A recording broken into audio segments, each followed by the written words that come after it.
شروع اللہ کا نام لے کر جو بڑا مہربان نہایت رحم والا ہے۔ الف لام میم، یہ کتاب یعنی قرآن مجید، اس میں کچھ شک نہیں کہ اللہ کا کلام ہے، پرہیزگاروں کے لیے رہنما ہے، جو غیب پر ایمان لاتے اور آداب کے ساتھ نماز پڑھتے اور جو کچھ ہم نے ان کو عطا فرمایا ہے اس میں سے خرچ کرتے ہیں، اور جو کتاب اے پیغمبر تم پر نازل ہوئی اور جو کتابیں تم سے پہلے پیغمبروں پر نازل ہوئیں سب پر ایمان لاتے اور آخرت کا یقین رکھتے ہیں۔ یہی لوگ اپنے پروردگار کی طرف سے آئی ہوئی ہدایت پر ہیں اور یہی لوگ کامیاب ہیں۔ جو لوگ کافر ہیں انہیں تم نصیحت کرو یا نہ کرو ان کے لیے برابر ہے، وہ ایمان نہیں لانے کے۔ اللہ نے ان کے دلوں اور کانوں پر مہر لگا رکھی ہے اور ان کی آنکھوں پر پردہ پڑا ہوا ہے اور ان کے لیے بڑا عذاب تیار ہے۔ اور بعض لوگ ایسے ہیں جو کہتے ہیں کہ ہم اللہ پر اور روز آخر پر ایمان رکھتے ہیں، حالانکہ وہ ایمان نہیں رکھتے۔ یہ اپنے خیال میں اللہ کو اور مومنوں کو دھوکہ دیتے ہیں، مگر حقیقت میں اپنے سوا کسی کو دھوکہ نہیں دیتے اور اس سے بے خبر ہیں۔ ان کے دلوں میں کفر کا مرض تھا، اللہ نے ان کا مرض اور زیادہ کر دیا اور ان کے جھوٹ بولنے کے سبب ان کو دکھ دینے والا عذاب ہوگا۔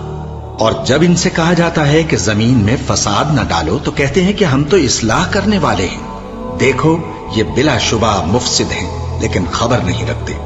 اور جب ان سے کہا جاتا ہے کہ جس طرح اور لوگ ایمان لے آئے تم بھی ایمان لے آؤ تو کہتے ہیں بھلا جس طرح بے وقوف ایمان لے آئے ہیں اسی طرح ہم بھی ایمان لے آئیں۔ سن لو کہ یہی بے وقوف ہیں لیکن نہیں جانتے۔ اور یہ لوگ جب مومنوں سے ملتے ہیں تو کہتے ہیں کہ ہم ایمان لے آئے ہیں، اور جب اپنے شیطانوں میں جاتے ہیں تو ان سے کہتے ہیں کہ ہم تمہارے ساتھ ہیں، اور مسلمانوں سے تو ہم ہنسی کیا کرتے ہیں۔ ان منافقوں سے اللہ ہنسی کرتا ہے اور انہیں مہلت دیا جاتا ہے کہ شرارت و سرکشی میں پڑے بہک رہے ہیں۔ یہ وہ لوگ ہیں جنہوں نے ہدایت چھوڑ کر گمراہی خریدی، تو نہ تو ان کی تجارت ہی نے کچھ نفع دیا اور نہ یہ ہدایت یاب ہی ہوئے۔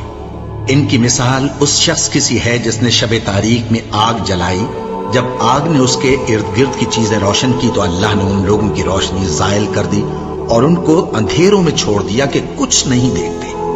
یہ بہرے ہیں، گونگے ہیں، اندھے ہیں کہ کسی طرح سیدھے رستے کی طرف لوٹ ہی نہیں سکتے۔ یا ان کی مثال میں کسی ہے کہ آسمان سے برس رہا ہو اور اس میں اندھیرے پر اندھیرا چھا رہا ہو اور بادل گرج رہا ہو اور بجلی کوند رہی ہو تو یہ کڑک سے ڈر کر موت کے خوف سے کانوں میں انگلیاں دے دے۔ اور اللہ کافروں کو ہر طرف سے گھیرے ہوئے ہے، قریب ہے کہ بجلی کی چمک ان کی آنکھوں کی بصارت کو اچک لے جائے۔ جب بجلی چمکتی اور ان پر روشنی ڈالتی ہے تو اس میں چل پڑتے ہیں، اور جب اندھیرا ہو جاتا ہے تو کھڑے کے کھڑے رہ جاتے ہیں۔ اور اگر اللہ چاہتا تو ان کے کانوں کی سنوائی اور آنکھوں کی بینائی دونوں کو زائل کر دیتا۔ بلا شبہ اللہ ہر چیز پر قادر ہے۔ لوگوں، اپنے پروردگار کی عبادت کرو جس نے تم کو اور تم سے پہلے لوگوں کو پیدا کیا تاکہ تم اس کے عذاب سے بچو، جس نے تمہارے لیے زمین کو بچھونا اور آسمان کو چھت بنایا اور آسمان سے مے برسا کر تمہارے کھانے کے لیے انواع و اقسام کے میوے پیدا کیے۔ بس کسی کو اللہ کا ہمسر نہ بناؤ، اور تم جانتے تو ہو۔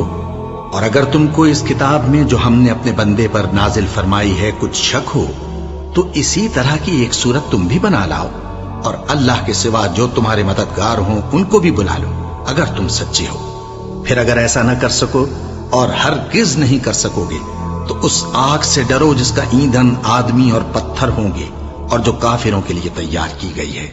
اور جو لوگ ایمان لائے اور نیک عمل کرتے رہے ان کو خوشخبری سنا دو کہ ان کے لیے نعمت کے باغ ہیں جن کے نیچے نہریں بہہ رہی ہیں۔